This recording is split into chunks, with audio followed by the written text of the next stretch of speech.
जो गुरुजनों ने नियम दिया है, नियम पालन करना ही सबसे बड़ी तपस्या है। ये दिनचर्या माता शबरी ने एक दिन भी निराशा नहीं पैदा की। गुरु ने कहा था प्रभु आएंगे, रोज वही दिनचर्या, रोज सोहनी लगाना, जल छिड़कना, पुष्पों के पावड़े डालना, फल आदि चयन करके प्रभु का इंतजार करना। रात हो गई, फिर प्रभु के चिंतन में विश्राम, फिर प्रातः वही करना।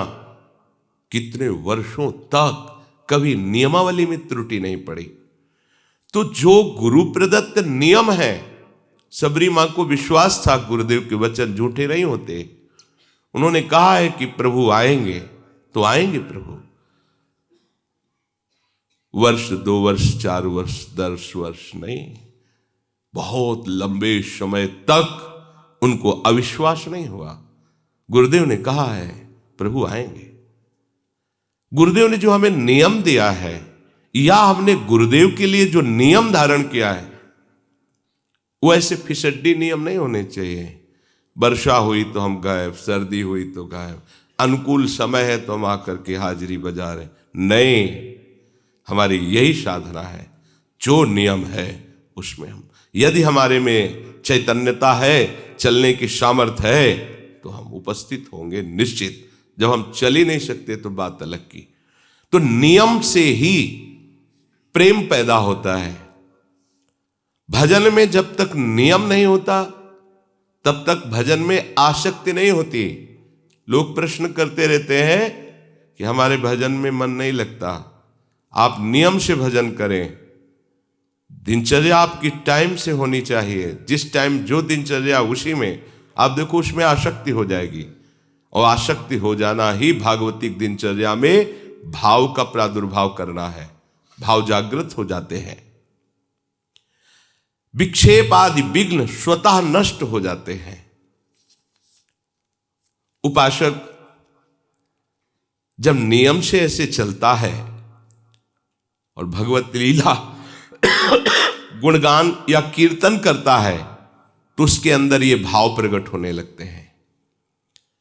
कभी उसका शरीर कंपायमान होने लगता है, कभी अश्रुधारा बहने लगती है, कभी रोम रोम पुलकित हो जाते हैं, कभी स्तंभ हो जाता है, शांत एकदम समाधिस्थ की तरह मानो कोई मूर्ति हो। कभी श्वेत पसीना, कभी स्वरभंग लड़खड़ाने लगता है, राग बिगड़ जाता है, आवाज शुद्ध नहीं निकल पाती, गदगद कंठ, नयन बह नीरा, वैवर्ण शरीर का रंग बदलने लगता है। भाव और बढ़ा तो प्रलय, मूर्छा भी आने लगती है। ये अष्ट सात्विक भाव उसके हृदय में प्रकट होने लगते हैं, जो गुरु प्रदत्त उपासना को, दिनचर्या को नियम पूर्वक करता है। जब भाव प्रकट होने लगता है तो फिर अभिमान की गुंजाइश नहीं रह जाती। ये भाव अभिमान को चूर कर देता है और वो दैन्य भाव से सदैव स्थित रहता है। निराभिमानता जैसे जैसे बढ़ेगी वैसे वैसे आराध्य देव की समीपता का अनुभव होगा। यही दरबार दीन को आदर रीति सदा चली आई। जैसे जैसे तुम्हारा अभिमान गलित होगा, दैन्यता बढ़ेगी, वैसे वैसे तुम्हारे हृदय में भगवत सानिध्य का अनुभव होगा। मेरे प्रियालाल मेरे पास है, ऐसा अनुभव होगा। जैसे जैसे ये अनुभव होगा वैसे वैसे देह के संबंधी रिश्ते नाते, जाति, कुल, मर्यादा, जगत का, ये सब विस्मरण हो जाएगा। एक साथ सबका विस्मरण हो जाएगा। भगवत प्रेम में जगत की स्मृति की कोई भी जगह नहीं रहती, शरीर की स्मृति की कोई जगह नहीं रहती, भोग स्मृति की कोई जगह नहीं रहती। उसके हृदय में तो बस अपने प्यारे की स्मृति का राज्य होता है। हृदय स्मृति से भरा हुआ है, अपने प्रीतम की याद में डूबा हुआ है। प्रभु और माया ये दो पक्ष हैं। प्रभु में हमें यदि डूबना है तो संपूर्णतया माया का चिंतन त्यागना ही होगा, अनन्य चेताह बनना होगा, अनन्य चिंतन लाना होगा, अन्य चिंतन आने ही ना पावे। राग के कारण ही अन्य चिंतन हमारे हृदय में होता है। विषय तुम्हारे पास हो पर उसे भोगने की इच्छा ना हो, इसे वैराग्य कहते हैं। सब सामग्री, सब भोग आपके पास है पर भोगने की इच्छा नहीं, क्योंकि इच्छा तो प्रियालाल के चरणों में समर्पित हो चुकी है। जो चाहिए वो उसे प्राप्त हो रहा है। उनका स्मरण, उनका रूप, उनकी लीला, या प्राप्त करने की प्रबल इच्छा है। प्रबल इच्छा में ही ब्रह्मादिक के भोग सब विषम लागत ताई, प्रबल इच्छा में ही। और कहीं ये इच्छा मूर्तिमान स्वरूप धारण कर लिए है, अर्थात नाम चैतन्य घन होकर विराजमान है। अब लिखना नहीं पड़ रहा, नाम विराजमान, रूप की झांकी हो रही, लीला रसास्वादन में डूब रहा है। अब उसे कौन सा विषय आकर्षित कर सकता है? पर इस रस तक पहुंचने के लिए हमारे अंदर जो विषयों के प्रति प्रियता है उसे विचार के द्वारा नष्ट करना होगा। नहीं है सुख इनमें, चाहे जितना आप भोग लीजिए, नहीं है। एक दिन रुकना ही पड़ेगा आपको। आज ही रुक जाइए, समय बर्बाद मत कीजिए। अपने चित्त को चिंतन में तल्लीन कीजिए, प्रियालाल के भोगों के चिंतन में नहीं। भगवत प्रेम के लिए वैराग्य अत्यंत आवश्यक है। वैराग्य सही माने में प्रेम में ही होता है। पहले स्थूल वैराग्य, प्रगट में वैराग्य, पर सूक्ष्म में महत्व बुद्धि बनी हुई है भोगों में। पर जब प्रभु का प्रेम प्रकट होता है तो वो भी नष्ट हो जाती है। अब चराचर जगत में अपने प्रीतम के सिवा और कोई इच्छा नहीं रह गई। अपने प्रीतम से बढ़कर कुछ अच्छा नहीं लग रहा। अब ये सच्चा वैराग्य है। इसके लिए कभी किसी से दो ये शब्द मत कहना। ये महापुरुषों के वचन है। दो ये कहना मृत्यु के समान है उपासक का। अगर ऐसे करता है तो या तो अपनी महिमा को नहीं जानता कि जिस मार्ग में है, और या पाखंडी है। कहावे मोर दासा, करे तुच्छ नरन के आशा, तो कहो कहां रहा विश्वासा। ये विश्वास का मार्ग है। अरे मंगिबो भलो न बाप सो जो प्रभु राखे टेक, अपने आराध्य देव की।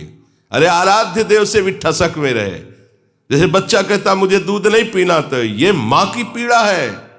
वो 100 बार मनाएगी और दूध पिलाएगी, क्योंकि मां है। बच्चा मां को झिड़क दे, नहीं पीऊंगा दूध, वो फुसलाएगी, पी लो। मां को इसमें क्या सुख है? वो उसका बच्चा है, पिलाना उसका कर्तव्य है। ऐसे ही अनंत ब्रह्मांडों का वो पिता है विश्वंभर, और हम उसके दास हैं। उससे भी बेपरवाह रहें तो अपने आप हाथ से आके पवा जाएगा। वो जितना भी माँ में वात्सल्य है अनंत ब्रह्मांडों में, माताओं में, वो हमारे प्रभु के एक अंश से है। ऐसा वात्सल्य समुद्र कैसे तुम उनके दास हो, कैसे तुमको आवश्यकता की वस्तु नहीं देगा? कैसे दास हो तुम, मांगते घूम रहे हो? दो ये शब्द कहना, आपकी 5 शक्तियां उसी समय चली जाती हैं। ह्री, श्री, धी, ज्ञान और वैराग्य। आपका तेज, आपका ऐश्वर्य, आपकी बुद्धि, आपका ज्ञान और वैराग्य, पांचों नष्ट हो जाते हैं मांगने वाले से। मांगने के संकल्प से ही तुम्हारे अंदर मलिनता आ जाएगी। इसलिए भगवत मार्ग के उपासक को मांगना बड़ा भारी पाप है। मांगना शब्द मृत्यु है, नहीं मांगना। उपासक जब विषयी पुरुषों का संग करने लगता है तो उनसे भी नीचे वो गिर जाता है, उनसे भी नीचे गिर जाता है। क्योंकि उनके अंदर तो ये होता है कि मैं विषयी हूं, मैं नीच हूं, ये संत है, ये भाव तो रहता ही है। लेकिन वो जो मैं वैरागी हूं, विरक्त हूं, संत हूं, वो जब उनके संग से नीचे गिरने लगता है तो बहुत बुरी दशा को प्राप्त होता है। हमें प्रभु के मार्ग में आगे बढ़ना है। भोगी पुरुषों के शरीरों में भोग के परमाणु होते हैं, इसलिए उनसे संभाषण, उनका स्पर्श करना, उनको अपनी गोष्ठी में बैठालना, ये बहुत हानिकारक है। भोगी पुरुष, गृहस्थ है, भगवत भक्त है, वो नहीं। जिनका केवल भोग ही लक्ष्य है, रुपया पैसा वाले हैं, आकर हमें कुछ पैसा देंगे, रुपया देंगे, हमारी आवश्यकताओं की पूर्ति होगी, इसलिए हम उनकी सेवा करें, उनके आगे चाटुकारिता करें, बिल्कुल नहीं। उपासक को कभी अभिमानिनते न्यारे, ऐसा नहीं होना चाहिए। एक संत गंगा किनारे मिले थे, बोले हम केवल 30 मिनट के लिए भिक्षुक होते हैं, इसके बाद इतने बड़े बादशाह होते हैं कि हमारे समान ब्रह्मा को भी सुख नहीं है। देवराज भी, इंद्र हमारी गुलामी करने के लिए तरसता है, हम ऐसे बादशाह हैं। 30 मिनट के लिए केवल हम भिक्षुक होते हैं। गए रोटी माँ, इसके बाद बादशाह है, कोई भी चाह नहीं, चिंता नहीं, मनुआ बेपरवाह, एकमात्र परमात्म चिंतन में, विषयी पुरुष का आसंग नहीं। कोई तुमसे संभाषण करना चाहता है और आपको दृष्टि में लग रहा है कि भजन विहीन है, नहीं, संभाषण नहीं करना। यदि हम भक्ति मार्ग में आगे बढ़ना चाहते हैं, जहां दुख का प्रवेश ही नहीं, ऐसे सुख की प्राप्ति के लिए, तो सुने न काहू की कही, कहे न अपनी बात, नारायण वारूप में मगन रहे दिन रात। किसी की नहीं सुनना, अपने हृदय की बात किसी से नहीं कहना। अगर बात ही करना है तो अपने हृदयनाथ से बात करो, वो सुन रहे हैं।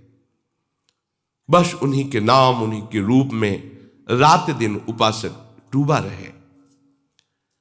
मुख से बोलने के पहले विचार करो, आपके आराध्य देव संबंधी वार्ता है या माया संबंधी, किसी वस्तु, व्यक्ति, स्थान की प्रशंसा या निंदा, ये सब माया जनित है। किसी वस्तु, व्यक्ति, स्थान की प्रशंसा या निंदा, ये सब माया जनित है। अपने आराध्य देव के नाम रूप लीला धाम जनित बात यदि निकलने वाली है तो, नहीं तो रोक लो उस वाणी के वेग को, मत बोलने दो। जो तुम अपने आराध्य देव से भिन्न चर्चा करते हो तो कैसे उपासक तुम हो? यदि आराध्य देव की शिवा बात करते हो तो आराधना किसकी कर रहे हो? प्रपंच की या प्रपंच से अतीत परमात्मा की? अगर प्रभु के उपासक हो तो प्रभु की चर्चा करो, प्रपंच के उपासक हो तो करो प्रपंच की चर्चा। दुनिया का चिंतन, दुनिया की बात और दुनिया की क्रियाएं देखना और करना, यह संसारी पुरुषों में होता है, उपासकों में नहीं। दुनिया का चिंतन, दुनिया की बात, दुनिया की क्रियाएं या क्रियाओं में दोष दर्शन, गुण दर्शन, यह संसारी पुरुषों के द्वारा होता है, उपासकों के द्वारा नहीं होता। तुम दरिद्र नहीं हो, तुम महाधनी हो। दरिद्र वो है जो भोगों की वृत्ति में भोगों को भोगता हुआ भी तृप्ति का अनुभव नहीं करा, और भोगो, और वो दरिद्र है, वो भिखारी है। करोड़ों रुपए फिर भी करोड़ों की चाह है, बड़ा भिखारी है। साधु दरिद्र नहीं होता, साधु भिखारी नहीं होता। साधु भगवदानंद का धनी होता है, नाम धनी होता है। कबीरा सब जंग निर्धना, धनवंता नहीं कोय, धनवंता सोई जानिए, जाके राम नाम धन होए। प्रभु का नाम रूपी धन है, वो धनी है। विषयों में फंसा हुआ अपने को धनी मानता है, नहीं, वो दरिद्र है, समझ नहीं पा रहा। कितनी दरिद्रता अंदर बढ़ गई, करोड़ों अरबों है, फिर भी खरबों की तरफ बढ़ती जा रही, बढ़ती चली जा रही। और ये धनी, अब जीने की इच्छा का भी त्याग है, मरण के भय का भी त्याग है। कोई लाभ हान, कोई सुख दुख, कोई मान अपमान का प्रभाव नहीं, निरंतर अपने आराध्य देव के नाम में डूबा हुआ है। स्वभाव को यदि नहीं बदल पाए तो तुम पशु हो, उपासक कहां हो। महापुरुषों के वचन है, जो अपने स्वभाव पर शासन नहीं कर पाया वो पशु है, उपासक नहीं है। अपनी आदत, अपने स्वभाव को अपने आराध्य देव की अनुकूल बनाना, ये उपासक का लक्षण है। श्री कृष्ण अनुकूलेन प्रतिकूलस्य वर्जनम। पागलों की तरह जो सामने आया बस उसी में राग कर बैठे, ये उपासक का लक्षण है। ऐसे को किसी में भी अनुराग नहीं होता, ये केवल अपनी वासनाओं का पोषण करते, चाहे जिस भेष में हो। महापुरुषों के वचन कड़वे जरूर लगते हैं, लेकिन ये वो सुदर्शन चूर्ण है जो जड़ से भवरोग रूपी बुखार को नष्ट कर देता है। संसारी बातों से, संसारी वस्तुओं से, संसारी पदों से आज तक किसी को सुख शांति मिली है क्या? चाहे वो किसी भी पद में हो। सांसारिक बातों से, सांसारिक पदवियों से, सांसारिक भोग सामग्रियों से आज तक किसी को सुख मिला है क्या? शांति मिली है क्या? वैराग्यवान को जो आनंद है वो ब्रह्मा जी, देवराज इंद्र को भी आनंद नहीं है, वैराग्य का आनंद। फिर अनुराग की तो बात ही जाती, वो तो इसके आगे की बात है।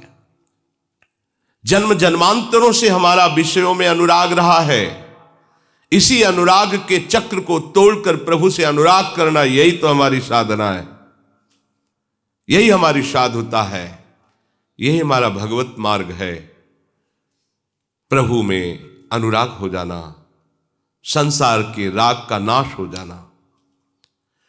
कोई भी संसार का पदार्थ नित्य नहीं है, कोई भी संसार का संबंधी नित्य नहीं है, कोई भी संसार का पद नित्य नहीं है, या नित्य है, नष्ट हो जाएगा। क्यों प्यार करते हो? ये रागियों को समझ में नहीं आ गए, वैरागियों की बात है। किसी भी वस्तु से, किसी भी व्यक्ति से, किसी भी पद से अपना संबंध नहीं है, तभी परम पद के अधिकारी। ये भागवत पार्षद बनने का सिद्धांत है, ये प्रिया सहचरी बनने का सिद्धांत है, ये उस चिदानंद सुख की प्राप्ति का सिद्धांत है जहां दुख का लेश मात्र भी नहीं है।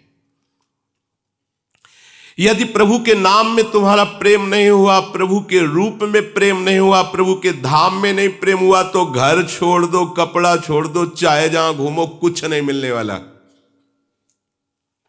अपने को आत्मज्ञानी कहो, भगवत प्रेमी कहो, बैरागी कहो, त्यागी कहो, कुछ नहीं मिलने वाला। हमें सतत जहां भी हैं, जैसे भी हैं, भगवत चिंतन करना है। भगवत चिंतन ही तुम्हें स्थिति प्रदान करेगा। ये घर द्वार छोड़ देना, कपड़े बदल लेना, इससे ही केवल काम नहीं बनेगा। भगवत चिंतन कितना बढ़िया अवसर दिया है। रात दिन उन्हीं की चर्चा, उन्हीं की लीला गुण गायन और उन्हीं के धाम में रह रहे। अब बात न बनी तो फिर नहीं बनेगी, बार बार तो बनत नहीं। यह संजोग अनूप, बहुत बढ़िया संजोग बना दिया है। भगवत प्राप्ति का बहुत सुंदर संयोग बन गया है। जब इन सबको छोड़ करके आगे बढ़ता है उपासक, तो प्रतिष्ठा आकर उसके सामने खड़ी हो जाती है। मान सम्मान प्रतिष्ठा, इस किले को तोड़ना बहुत मुश्किल है। संसार का चिंतन, संसार की भोग सामग्री, संसार की पद प्रतिष्ठा आदि को जो धूल धूसरित कर देता है, वही भगवदानंद में स्थित होता है। तो ये आखिरी किला है, मान बढ़ाई कीर्ति प्रतिष्ठा। अगर उपासक सावधान नहीं रहा तो इस किले को नहीं तोड़ पाता। अच्छे अच्छे इस किले में फंस जाते हैं। फिर पूरा जीवन यही होता कि इतनी इज्जत बन गई है, अब कुछ भी हो इतनी इज्जत तो नहीं जानी चाहिए। हजारों लोग हमारा सम्मान करते हैं, लोक लोकांतर में हमारा यश है, अब ये नहीं जाना चाहिए कुछ भी हो जाए। इसी से पाखंड धीरे धीरे आने लगता है। पाखंड को अवसर मिल जाता है अंदर प्रवेश करने का। प्रतिष्ठा की भी चाह मिटानी होगी, आई हुई प्रतिष्ठा को स्वीकार नहीं करना होगा। अगर उसे अपने में गुण मानकर स्वीकार किया तो आप इस प्रतिष्ठा रूपी किले के अंदर फंस जाएंगे और निज महल में पहुंचने में बाधा पहुंच जाएगी।